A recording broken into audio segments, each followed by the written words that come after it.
जय श्री कृष्ण भक्तों, ओम नमो नारायणाय। आप सभी को रमा एकादशी की हार्दिक शुभकामनाएं। कार्तिक मास की रमा एकादशी अत्यंत शुभ और कल्याणकारी मानी गई है। इस एकादशी का व्रत न केवल धर्म, अर्थ, काम और मोक्ष चारों पुरुषार्थों को प्रदान करने वाला है, बल्कि ये स्वयं भगवान विष्णु की परम कृपा प्राप्त करने का श्रेष्ठ मार्ग भी है।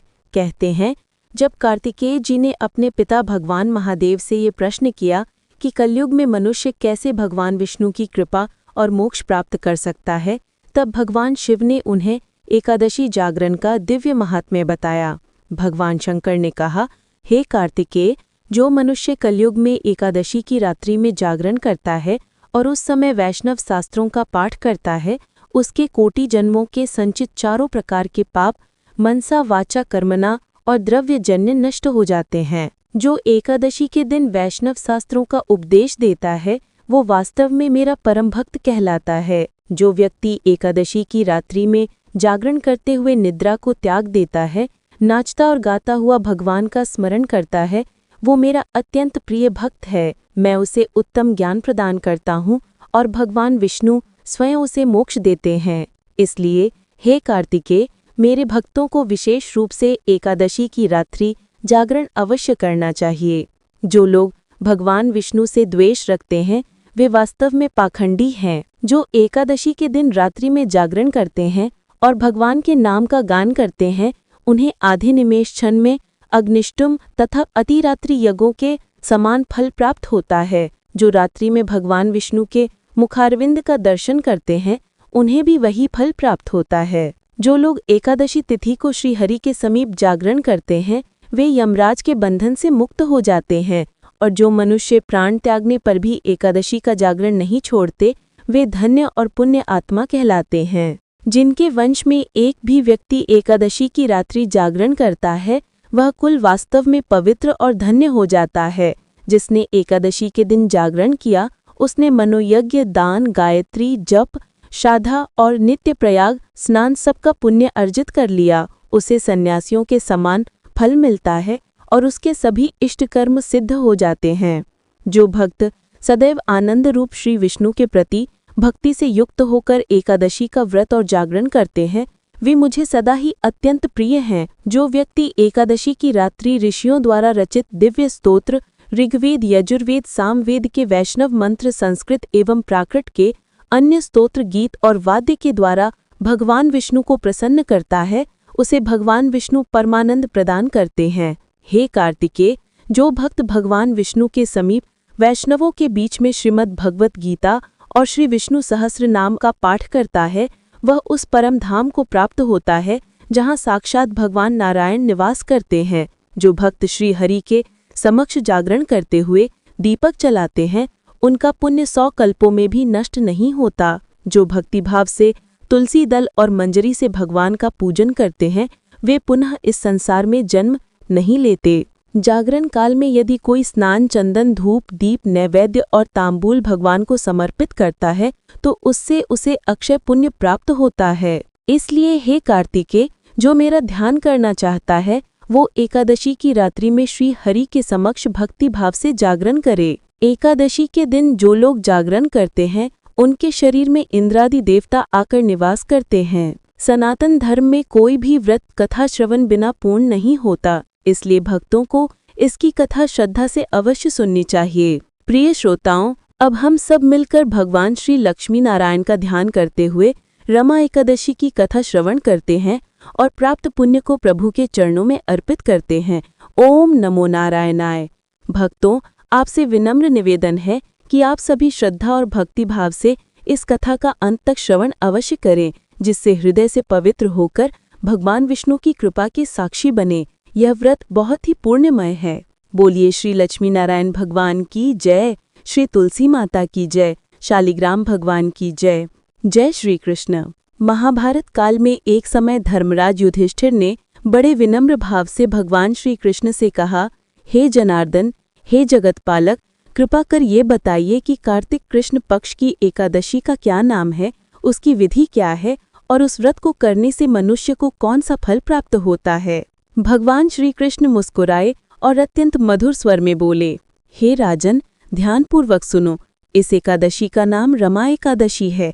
ये महान पुण्यदायिनी है और समस्त पापों का नाश करने वाली है। इसके पालन से मनुष्य को न केवल सांसारिक सुख मिलता है बल्कि उसे मोक्ष की प्राप्ति भी होती है। अब मैं तुम्हें इसका अद्भुत महात्म्य सुनाता हूँ। बहुत समय पूर्व की बात है, जब पृथ्वी पर मुच्छकुंद नाम का एक प्रतापी और धर्मात्मा राजा राज्य करता था। वो देवताओं का परम भक्त था और स्वयं इंद्र, यम, कुबेर, वरुण और लंका के धर्मनिष्ठ विभीषण जैसे देवों का भी स्नेही था। मुच्छकुंद राजा भगवान विष्णु का परम उपासक था, जो अपने राज्य में सदैव न्याय, सत्य और धर्म की स्थापना करता था। उसके राज्य में कोई दुखी, दरिद्र या पापी नहीं था। उस राजा की एक अति रूपवती, सुसंस्कारी और धर्मपरायण कन्या थी, जिसका नाम चंद्रभागा था। चंद्रभागा का विवाह चंद्रसेन के पुत्र शोभन नामक युवक से हुआ था। शोभन सौम्य, विनम्र और सुशील था, किंतु उसका शरीर अत्यंत दुर्बल था।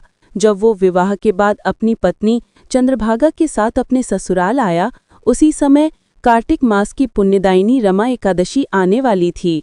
जब एकादशी का दिन समीप आया तो राजा मुच्छकुंद ने अपने पूरे राज्य में ढोल बजवाकर घोषणा करवाई, सुनो सुनो, मेरे राज्य में कोई भी प्राणी, चाहे वो मनुष्य हो या पशु, एकादशी के दिन भोजन नहीं करेगा। जो इस आज्ञा का उल्लंघन करेगा वो राज्यद्रोही समझा जाएगा। इस आदेश के बाद राज्य के प्रत्येक नागरिक ने नियम पूर्वक एकादशी का व्रत रखने का निश्चय किया। जब एकादशी का दिन आया तो राजा मुच्छकुंद ने पूरे राज्य में ढोल बजवाकर घोषणा करवाई, सुनो सुनो, मेरे राज्य में कोई भी प्राणी, चाहे वो मनुष्य हो या पशु, एकादशी के दिन भोजन नहीं करेगा।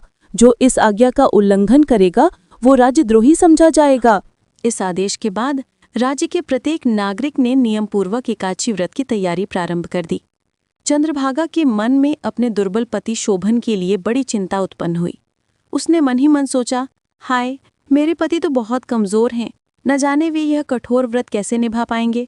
उसी समय शोभन ने चिंतित होकर अपनी पत्नी से कहा, हे प्रिय चंद्रभागे, तुम्हारे पिता का यह नियम अत्यंत कठोर है।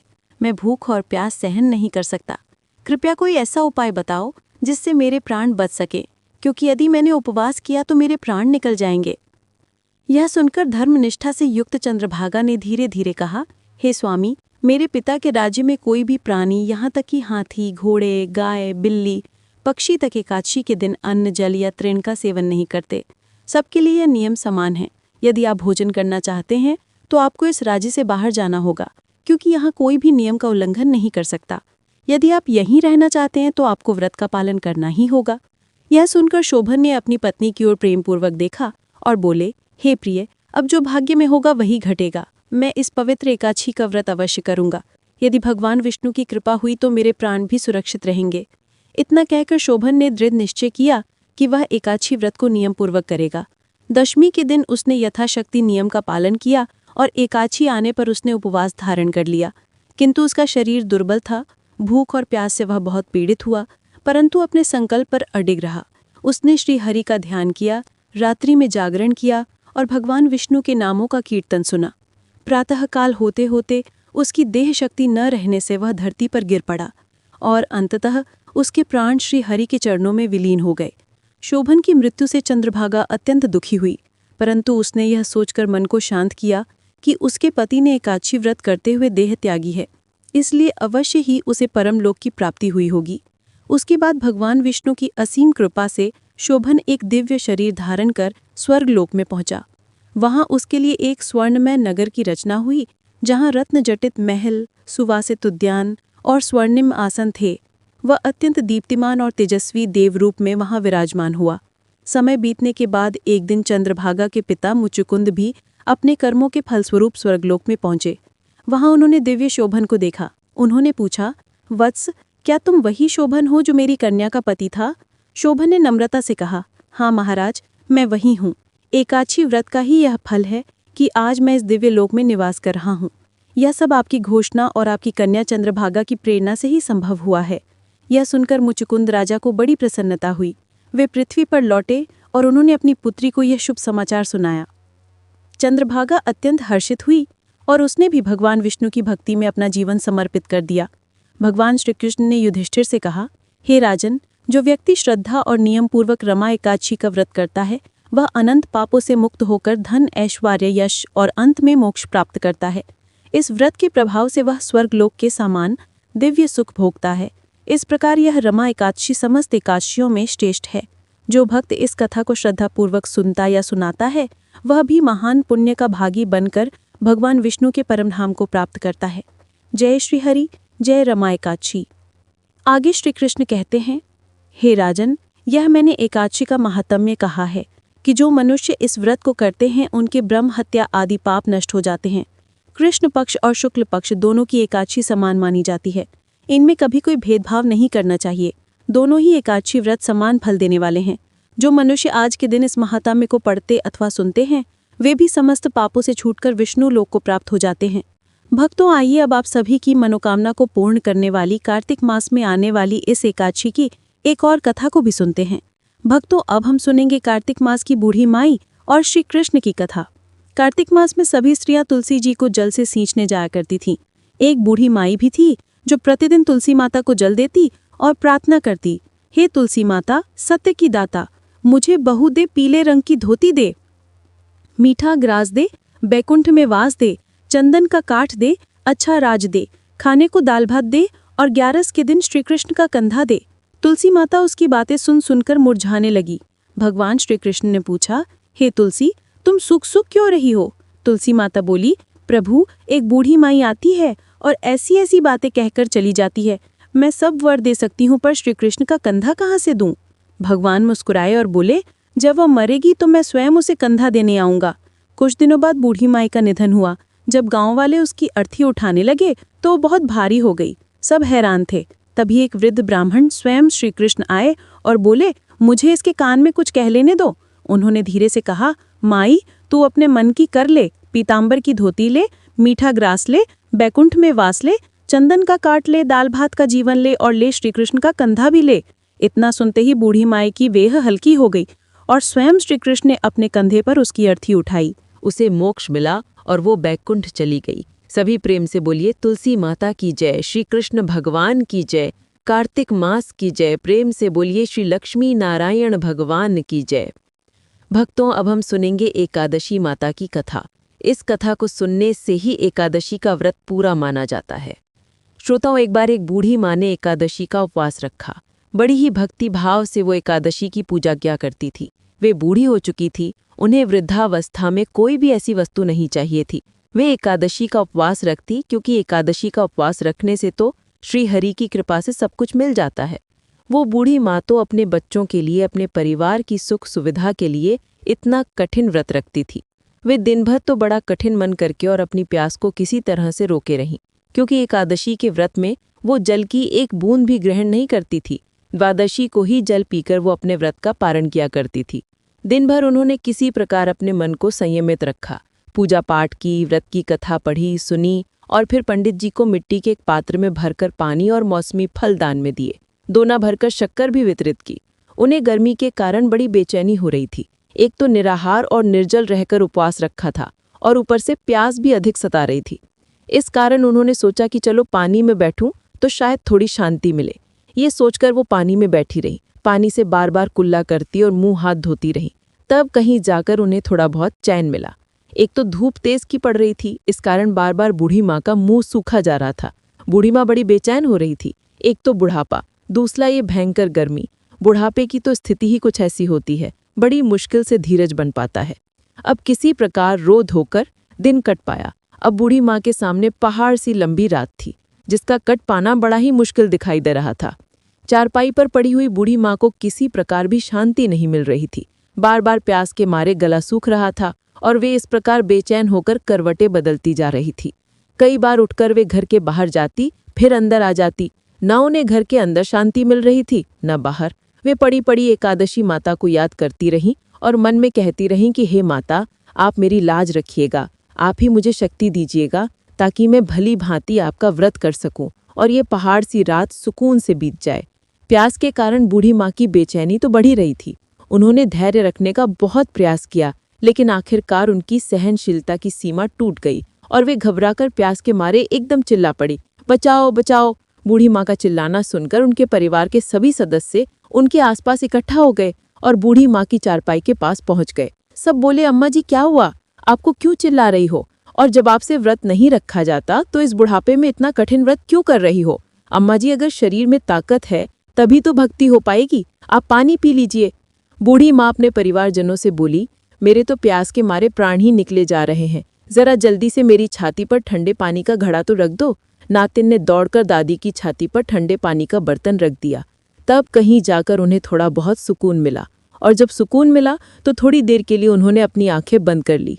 इधर एकादशी माता सोचने लगी, ये है तो बूढ़ी माँ, लेकिन बड़े नियम से मेरा व्रत रखती है, चलकर इनकी परीक्षा लेनी चाहिए। ऐसा विचार कर एकादशी माता आधी रात को मुर्गा बनकर कुकड़ू करने लगी। मुर्गे की आवाज सुनकर बूढ़ी माँ जल्दी से उठी और बाहर जाकर आसमान की ओर निहारा, लेकिन आसमान में तो कहीं भी उन्हें सुबह का तारा दिखाई ही नहीं दिया। अब वे सोचने लगी कि फिर ये मुर्गा भला क्यों और कैसे बोल गया। एक तो उन्हें प्यास लग रही थी, अब थोड़ा बहुत उनका मन भी बेचैन होने लगा। आखिरकार उन्होंने ये दृढ़ निश्चय किया कि अब तो मैं इस व्रत को पूरा करके ही छोड़ूंगी, फिर चाहे व्रत पूरा होने तक मेरे प्राण ही क्यों न निकल जाएं। मन में ऐसा पक्का निश्चय कर वो वापस चारपाई पर आकर लेट गई। थोड़ी ही देर के बाद एकादशी माता ने उनकी फिर से परीक्षा लेनी चाहिए, तो वो एक छोटी सी कन्या का रूप धरकर गिलास में मीठा पानी लेकर उनके सिरहाने खड़ी हो गई और जोर से बोली, दादी जी सवेरा हो गया है, आप हाथ मुंह धोकर शरबत पी लीजिए। पहले तो शरबत का भरा हुआ गिलास देखकर बूढ़ी माँ का मन ललचाने लगा, प्यास के मारे गला जो सूख रहा था। लेकिन अचानक उन्हें याद आया कि उनका तो एकादशी का उपवास है। फिर उन्होंने सोचा कि अभी तो मैं किसी भी तरह से ये शरबत नहीं पी सकती, और फिर वे चुपचाप वापस अपनी चारपाई पर लेट गई। जैसे ही उनकी आंख लगी तभी उन्हें एहसास हुआ कि मानो किसी ने उन्हें पानी से भरे कुएं में पटक दिया हो। वे बहुत देर तक उस कुएं में हाथ पांव चलाती रहीं, लेकिन इस बीच उन्होंने अपने मुंह में पानी की एक बूंद भी नहीं जाने दी, क्योंकि उनका एकादशी का उपवास जो था, और वे पक्के निश्चय के साथ अपना व्रत पालन करती रही। थोड़ी ही देर में उन्हें ऐसा लगा मानो सामने आग जल रही हो। आग के कारण बड़ी भारी गर्मी लगने लगी, प्यास के मारे उनके प्राण निकलने लगे। लेकिन इतना सब होने के बाद भी बूढ़ी माँ ने पानी की एक बूंद भी नहीं पी। वे तो बस चारपाई पर बैठी बैठी एकादशी माता का ध्यान करती रहीं। अब सवेरा होने में बस कुछ ही समय है, ये जानकर वे बड़ी तसल्ली के साथ इधर उधर घूमने लगी। एकादशी माता अब तक ये बात अच्छी तरह से समझ गई कि इन बूढ़ी माँ को किसी भी प्रकार से अपने व्रत से नहीं टाला जा सकता। वे उनके सत्य व्रत को भली भांति समझ गई थी। अब सवेरा हो गया तो बूढ़ी माँ ने स्नान किया, भगवान श्री हरि का पूजन किया, फिर एकादशी माता की कथा सुनी, ब्राह्मणों को दक्षिणा देकर भोजन कराया। तब कहीं जाकर उन्होंने जल ग्रहण किया।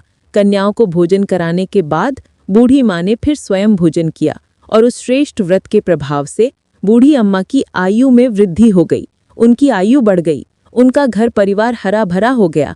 अब उनके घर में किसी भी चीज का कोई अभाव नहीं रहा। उनका घर हर प्रकार के सुख साधनों से भर गया। नाती नातिन से उनका घर भर गया, और वे उसी दिन से 12 महीने की एकादशी का व्रत करने लगी।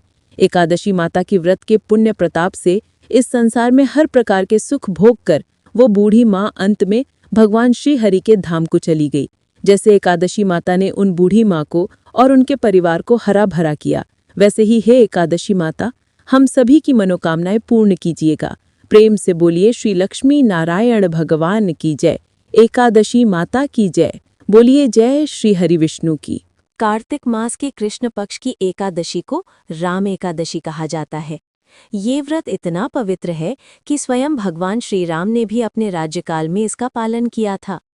कहा गया है कि राम एकादशी का जो व्रत श्रद्धा से करता है वो समस्त पापों से मुक्त होकर मोक्ष का अधिकारी बनता है। लेकिन इस व्रत के पीछे छिपी हुई जो प्रेम, भक्ति और त्याग की कथा है वो उतनी ही अद्भुत है जितनी पवित्र। आज वही कथा सुनिए जो सुनने मात्र से हृदय निर्मल हो जाता है। त्रेता युग का वो सुनहरा युग था। अयोध्या नगरी में रामराज्य की स्थापना हो चुकी थी। हर ओर सुख, शांति और प्रेम का वातावरण था। लोग इतने संतुष्ट थे कि उन्हें स्वर्ग की भी आवश्यकता न थी। लेकिन हर धर्म स्थल के पीछे कोई प्रेरक घटना होती है। ऐसा ही हुआ इस रमा एकादशी के व्रत के साथ। अयोध्या से कुछ दूर एक छोटा सा ग्राम था। नाम था कुशलपुर। वहीं एक वृद्ध ब्राह्मण रहते थे। नाम था श्रीधरण। उनकी पत्नी सत्यवती अत्यंत धर्मपरायण थी। दोनों जीवन के अंतिम चरण में थे, परंतु उनका हृदय भक्ति से भरा हुआ था। वे प्रतिदिन भगवान विष्णु का जाप करते, तुलसी की माला फेरते और संध्या समय गंगा तट पर दीप जलाते। लेकिन उम्र ढल चुकी थी, शरीर दुर्बल हो गया था, रोज का भोजन जुटाना कठिन हो गया। फिर भी दोनों कभी शिकायत नहीं करते थे। उनका विश्वास था कि जिसका रक्षक स्वयं नारायण है, उसे संसार की चिंता कैसी। स्वप्न में एक तेजोमय स्वर गूंजा, हे ब्राह्मण, अब कार्तिक मास आने वाला है। उसकी कृष्ण पक्ष की एकादशी का नाम राम एकादशी है। जो उस दिन उपवास करके प्रभु रामचंद्र की आराधना करता है, उसे न केवल अपने बल्कि अपने पितरों के पापों से मुक्ति मिलती है। श्रीधरन जाग उठे।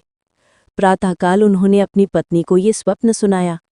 सत्यवती ने नम्रता से कहा, नाथ, ये तो प्रभु का आदेश है। हमें इस एकादशी का व्रत अवश्य करना चाहिए, चाहे भूखे ही क्यों न रहना पड़े। दिन बीतते गए, कार्तिक मास आया, लेकिन उसी सप्ताह गांव में भयंकर अकाल पड़ गया। धान सूख गए, कुएं सूख गए और भोजन दुर्लभ हो गया। श्रीधरन और सत्यवती के पास केवल थोड़ा सा जौ का आटा बचा था। एक दिन सत्यवती ने कहा, नाथ, यही आखिरी अन्न है, या तो इसे आज खा लें या राम एकादशी तक बचा लें। श्रीधरन बोले, यदि जीवन प्रभु की भक्ति में ना अर्पित हो तो वो जीवन व्यर्थ है। आओ हम इसे एकादशी तक संभाल कर रखें, जो प्रभु चाहेंगे वही होगा। और सचमुच उन्होंने 2 दिन का व्रत किया। तीसरे दिन यानी राम एकादशी का सूर्योदय आया। सुबह सत्यवती ने तुलसी दल तोड़ा, स्नान किया और भगवान राम की मूर्ति के सामने दीप प्रज्वलित किया। उन्होंने प्रण किया, आज हम दोनों उपवास करेंगे, प्रभु के नाम का जाप करेंगे, कथा सुनेंगे और उनके दर्शन की इच्छा हृदय में रखेंगे। भोजन के लिए कुछ न था, पानी तक सूख चुका था, लेकिन उनके मुख पर संतोष था। उसी समय गांव की सीमा पर एक संत आए। थके, भूखे और प्यासे वो सीधा श्रीधरन के झोपड़ी की ओर बढ़े। ब्राह्मण, मुझे अत्यंत भूख लगी है, क्या मुझे कुछ भोजन मिलेगा? श्रीधरन ने क्षण भर सोचा। सत्यवती बोली, नाथ, हमारे पास जो थोड़ा सा आटा है वही प्रभु का प्रसाद बनाकर इन्हें दे दे। कदाचित प्रभु स्वयं हमारी परीक्षा लेने आए हों। उन्होंने तुरंत आटा गूंथा, छोटा सा रोटी का टुकड़ा बनाया और संत को अर्पित कर दिया। संत ने प्रसन्न होकर कहा, वत्स, तुमने राम को रोटी खिलाई है, अब तुम्हारे जीवन से अभाव और दुख समाप्त होंगे। इतना कहकर वो संत प्रकाश में विलीन हो गए। दोनों दंपत्ति ने देखा, झोपड़ी में दिव्य आलोक फैल गया है। जहां अंधकार था वहां अब उजाला ही उजाला है। उसी रात श्रीधरन और सत्यवती को स्वप्न में भगवान श्री राम के दर्शन हुए। राम बोले, हे भक्तगण, तुमने भक्ति की सर्वोच्च परीक्षा उत्तीर्ण की है। तुम्हारी निष्ठा और सेवा से मैं प्रसन्न हूं। तुम दोनों मेरे धाम में स्थान पाओगे। तुम्हारे नाम से ये एकादशी प्रसिद्ध होगी, राम एकादशी। दोनों ने नम्रता से चरणों में शीश झुकाया और आंसू बहाए। प्रातःकाल जब गांव वाले झोपड़ी पहुंचे तो देखा दोनों साधु संत की मुद्रा में बैठे हैं और उनके मुख पर दिव्य तेज झलक रहा है। उस दिन के बाद से गांव में वर्षा हुई, धान लहलहाने लगे। गांव वाले बोले, ये श्रीधरन और सत्यवती की भक्ति का फल है। प्रभु स्वयं उनके व्रत से प्रसन्न हुए हैं। तभी से ये व्रत राम एकादशी कहलाया। लोगों ने उस दिन उपवास, कथा और आरती का क्रम आरंभ किया। जो कोई भी इस दिन भगवान राम का नाम लेकर उपवास करता है, उसे न केवल सांसारिक सुख प्राप्त होता है, बल्कि पितरों का उद्धार भी होता है। शास्त्रों में लिखा है, दशमी के दिन सायंकाल से ही मांस, मद्य, प्याज, लहसुन आदि का त्याग करना चाहिए। एकादशी के दिन प्रातः स्नान कर तुलसी दल, पुष्प और दीपक से श्री राम लक्ष्मण सीता की पूजा करनी चाहिए। ओम श्री रामाय नमः मंत्र का जाप करना चाहिए। यदि संभव हो तो अन्न का सेवन ना करें, केवल फलाहार करें। द्वादशी के दिन ब्राह्मण को भोजन कराकर स्वयं भोजन ग्रहण करें। इस व्रत का फल इतना महान है कि कहा गया है कि जो व्यक्ति राम एकादशी का व्रत करता है वो 1000 अश्वमेघ यज्ञ और 100 राजसूय यज्ञ के फल के समान पुण्य पाता है। अब एक कथा और सुनिए। वाराणसी की रहने वाली सुनीता देवी एक साधारण गृहिणी थी। उनका बेटा आरव विदेश में पढ़ रहा था। एक दिन उन्हें फोन आया, माँ, मैं दुर्घटना में घायल हो गया हूँ। डॉक्टर कह रहे हैं कि स्थिति गंभीर है। सुनीता देवी के पैरों तले जमीन खिसक गई। उन्होंने तुरंत तुलसी चौरा के पास दीप जलाया और कहा, हे प्रभु राम, मेरे बेटे की रक्षा करो। मैं तुम्हारे नाम की एकादशी का व्रत रखूंगी, जीवन भर, हर साल। कुछ ही दिनों में राम एकादशी आई। सुनीता ने पूरा दिन उपवास किया, मंदिर में जाकर रामचरितमानस का पाठ किया। रात में उन्होंने आरव की तस्वीर के आगे दीपक रखा और कहा, हे प्रभु, मुझे बेटे की खबर दो। सुबह फोन बजा। माँ, मैं ठीक हूँ। डॉक्टर कह रहे हैं कि ये किसी चमत्कार से कम नहीं था। मेरी कार पूरी तरह टूट गई, पर मुझे बस हल्की चोटें आई हैं। सुनीता की आंखों से आंसू बह निकले। उन्होंने हाथ जोड़कर कहा, हे राम, तुम्हारी एकादशी ने मेरे बेटे को दूसरा जीवन दिया। भक्तों का अनुभव है कि राम एकादशी केवल पापहर नहीं, ये मन की शुद्धि का पर्व है। ये हमें सिखाती है कि भक्ति का अर्थ केवल पूजा नहीं, बल्कि त्याग, धैर्य और विश्वास है। श्रीधरन और सत्यवती ने भूख में भी भक्ति नहीं छोड़ी। सुनीता देवी ने संकट में भी विश्वास नहीं खोया। और यही राम एकादशी का सार है कि जहाँ विश्वास है, वहाँ भगवान स्वयं उपस्थित है। एक पुराण में भगवान श्री राम ने स्वयं कहा है कि जो मनुष्य मेरी एकादशी का व्रत रखकर रात भर जागरण करता है, वो न केवल इस जन्म में सुखी रहता है, बल्कि अगले जन्मों में भी उसे मेरा सानिध्य प्राप्त होता है। राम एकादशी की ये कथा केवल व्रत की नहीं, बल्कि एक ऐसा दीपक है जो मनुष्य के भीतर के अंधकार को मिटा देता है। श्रीधरन और सत्यवती ने हमें सिखाया कि सच्ची भक्ति तब होती है जब हम विपत्ति में भी ईश्वर को ना भूले। सुनीता देवी की कहानी बताती है कि राम नाम में वही शक्ति है जो असंभव को संभव बना दे। इसलिए कहा गया है, राम नाम मनिहार समान, जो धरे सो होए महान। राम एकादशी जो करे, जन्म जन्म के बंधन तरे। जो श्रद्धा से इस कथा को सुनता या सुनाता है, उसके घर में अन्न, धन, संतति और शांति बनी रहती है। जो उपवास करके कथा का पाठ करता है, उसे श्री राम के धाम में स्थान मिलता है। अंत में सभी भक्तों ने कहा, जय श्री राम। राम एकादशी महिमा अपरंपार। बहुत समय पहले अयोध्या नगरी के पास एक सुंदर गांव था, धर्मपुर। उस गांव में वेद शर्मा नाम के एक ब्राह्मण रहते थे। वे बहुत ही ज्ञानी, धार्मिक और सत्यप्रिय थे। लेकिन उनके जीवन में एक दुख था, उनके कोई संतान नहीं थी। वे और उनकी पत्नी सत्यवती हर व्रत, तप और यज्ञ करते, लेकिन कोई फल नहीं मिलता। एक रात सत्यवती को स्वप्न में एक तेजस्वी ब्राह्मण रूप में भगवान विष्णु प्रकट हुए। उन्होंने कहा, हे साध्वी, कार्तिक मास की शुक्ल पक्ष की राम एकादशी का व्रत करो। ये व्रत मेरे ही रूप श्री राम द्वारा कहा गया है। इस व्रत से सभी पाप नष्ट होते हैं और संतानहीन को संतान, निर्धन को धन और दुखी को सुख प्राप्त होता है। सत्यवती ने प्रातः ये स्वप्न अपने पति को बताया। वेद शर्मा ने कहा, देवी, ये अवश्य कोई दिव्य संकेत है। हम दोनों मिलकर ये व्रत करेंगे। कार्तिक शुक्ल एकादशी का दिन आया। दोनों पति पत्नी ने ब्रह्म मुहूर्त में स्नान किया, भगवान श्री राम और श्री विष्णु का पूजन किया, तुलसी पर दीप जलाया और व्रत का संकल्प लिया। उन्होंने पूरा दिन जल तक ग्रहण नहीं किया, केवल भक्ति में लीन रहे।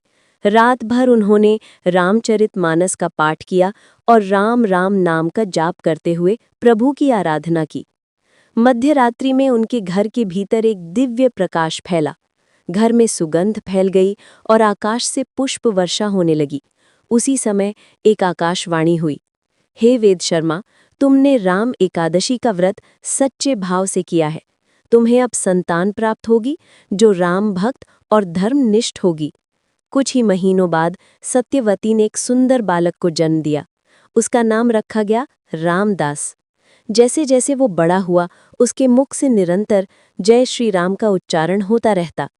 वर्षों बाद जब उस गांव में भयानक अकाल पड़ा, लोग अन्न के लिए तरसने लगे। तब रामदास ने सबको एकत्र किया और कहा, सब लोग राम एकादशी का व्रत करें, राम नाम का कीर्तन करें, प्रभु की कृपा से सब संकट मिटेगा। सभी ग्रामवासी उपवास रखकर रात भर भजन करने लगे। अगले दिन प्रातःकाल जैसे ही सूर्य निकला, घनघोर बादल छा गए और मधुर वर्षा होने लगी। खेतों में हरी फसलें लहराने लगी। गांव पुनः समृद्ध हो गया। गांव के लोग विस्मय से बोले, ये तो राम एकादशी का चमत्कार है। भगवान श्री राम ने स्वयं कहा था, जो भक्त इस एकादशी को श्रद्धा से करेगा वो मेरे परम धाम को प्राप्त होगा। उसके जीवन से दरिद्रता, रोग और भय दूर होंगे। व्रत विधि: दशमी तिथि से ही सात्विक आहार रखें। एकादशी के दिन प्रातः स्नान कर व्रत का संकल्प लें। श्री राम, सीता और हनुमान जी की पूजा करें। दिन भर उपवास रखकर राम नाम जपें। रात्रि में जागरण कर राम कथा या रामायण पाठ करें। द्वादशी के दिन ब्राह्मण को भोजन व दान दें और व्रत का पारण करें।